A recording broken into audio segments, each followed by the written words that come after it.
സ്വന്തമായി ഒരു തുണ്ട് ഭൂമിയും ഒരു വീടും എല്ലാവരുടെയും സ്വപ്നമാണ്. അതിനുവേണ്ടി പഞ്ചായത്തിൽ അപേക്ഷ നൽകി കാത്തിരുന്ന ഒരു നിർധന കുടുംബത്തിന് അതേ പഞ്ചായത്തിലെ ഒരു ജീവനക്കാരൻ തന്നെ സ്വന്തം സ്ഥലം എഴുതി നൽകി. വയനാട് മുള്ളൻകൊല്ലി പഞ്ചായത്തിൽ നിന്നാണ് ഈ നന്മയുടെ കഥ. മുള്ളൻകൊല്ലി പഞ്ചായത്ത് ഓഫീസിലെ അക്കൗണ്ടന്റ് അനീഷ് ഷാജും അധ്യാപികയായ ഭാര്യ ഹരിതയുമാണ് 4 സെന്റ് സ്ഥലം സൗജന്യമായി എഴുതി നൽകിയത്.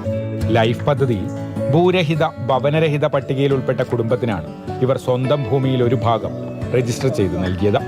പുൽപ്പള്ളി മണ്ഡപമൂലയിലെ സ്ഥലം ഗുണഭോക്താക്കളായ കുടുംബം കണ്ടിഷ്ടപ്പെട്ടതിന് ശേഷമാണ് ഭൂമി കൈമാറൽ നടപടി പൂർത്തിയാക്കിയത്.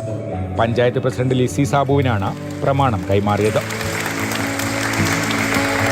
ഭൂമിയില്ലാത്തൊരു കുടുംബത്തിന് സ്ഥലം നൽകണമെന്ന് തീരുമാനിച്ചിരുന്നതായി സഹപ്രവർത്തകരുടെ സഹായത്തോടെയാണ് അർഹരായ കുടുംബത്തെ കണ്ടെത്തിയതെന്ന് അനീഷ് പറയുന്നു.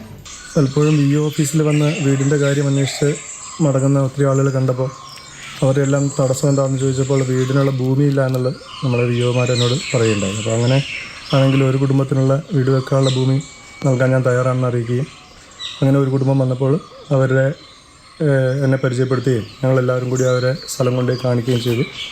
അവർക്ക് സ്ഥലം ഇഷ്ടപ്പെട്ടതിനെ തുടർന്നാണ് നമ്മൾ രജിസ്ട്രേഷൻ നടപടികൾ പൂർത്തീകരിച്ചത്.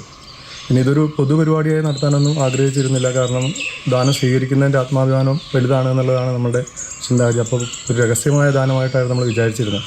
പക്ഷേ ഇങ്ങനെ ഒരു പരിപാടി പുറലോകം അറിഞ്ഞാലാണ് മറ്റുള്ളവർക്കും പിന്നീട് അത് പ്രചോദനമാകും എന്നുള്ളതുകൊണ്ടാണ് പഞ്ചായത്ത് പ്രസിഡൻറ്റും സഹപ്രവർത്തകരും ഒക്കെ നിർബന്ധിച്ചപ്പോഴാണ് പിന്നെ ഒരു വേദിയിൽ വെച്ചതിൻ്റെ ആധാരം കൈമാറാൻ തയ്യാറായത്. ആ കുടുംബത്തിന്റെ സ്വകാര്യത മാനിച്ച അവരുടെ വിവരങ്ങൾ പുറത്തുവിടാൻ അനീഷ് തയ്യാറല്ല. എന്തായാലും ഭൂമി ലഭിച്ചതോടെ വീടെന്ന ഈ കുടുംബത്തിന്റെ സ്വപ്നം ഉടൻ സഫലമാകും.